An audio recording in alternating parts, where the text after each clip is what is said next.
আসসালামু আলাইকুম ভিউয়ার্স, কেমন আছেন সবাই? আশা করছি সকলে ভালো আছেন। ২০২৪ সালে আপনার নতুন ভোটার হতে কি কি কাগজপত্র লাগবে আজকের এই ভিডিওটি শেষ পর্যন্ত দেখতে থাকুন। ভিডিওটির মূল কাজে যাওয়ার আগে আপনার কাছে ছোট্ট একটি রিকোয়েস্ট থাকবে, আপনি যদি আমার এই চ্যানেলে নতুন হয়ে থাকেন তাহলে অদমে চ্যানেলটা সাবস্ক্রাইব করে পাশের বেল আইকনটি প্রেস করে এরকম ইন্টারেস্টিং ভিডিও পাওয়ার জন্য। এই চারটি যে আমার স্ক্রিনে দেখতে পাচ্ছেন, এইখানে দেখতেই পাচ্ছেন নতুন ভোটার আবেদন করতে কি কি লাগবে তা বিস্তারিত নিচের লিস্টে আকারে প্রকাশ করা হলো।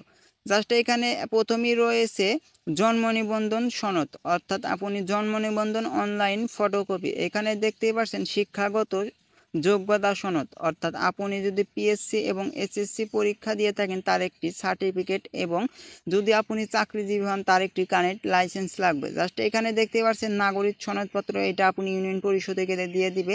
এখানে দেখতে পাচ্ছেন প্রত্যয়নপত্র, একদম নিচেই দেখতে পাচ্ছেন পিতা মাতার আইডি কার্ডের ফটোকপি, অর্থাৎ আপনার বাবা মায়ের যে ভোটার আইডেন্টি ফটোকপি রয়েছে তার একটি একটি করে ফটোকপি দিতে হবে। জাস্ট এখানে দেখতেই পাচ্ছেন ইউটিলিটি বিলের কপি, অর্থাৎ এক কথায় বলতে গেলে আপনার বাড়ির যে কারেন্ট বিল দিয়ে থাকেন তার একটি বিলের ফটোকপি। এখানে দেখতেই পাচ্ছেন ট্যাক্স কর পরিশোধের রসিদ, আপনার বাড়ির যে ট্যাক্স দেন সেই ট্যাক্স এর ফটোকপি লাগবে।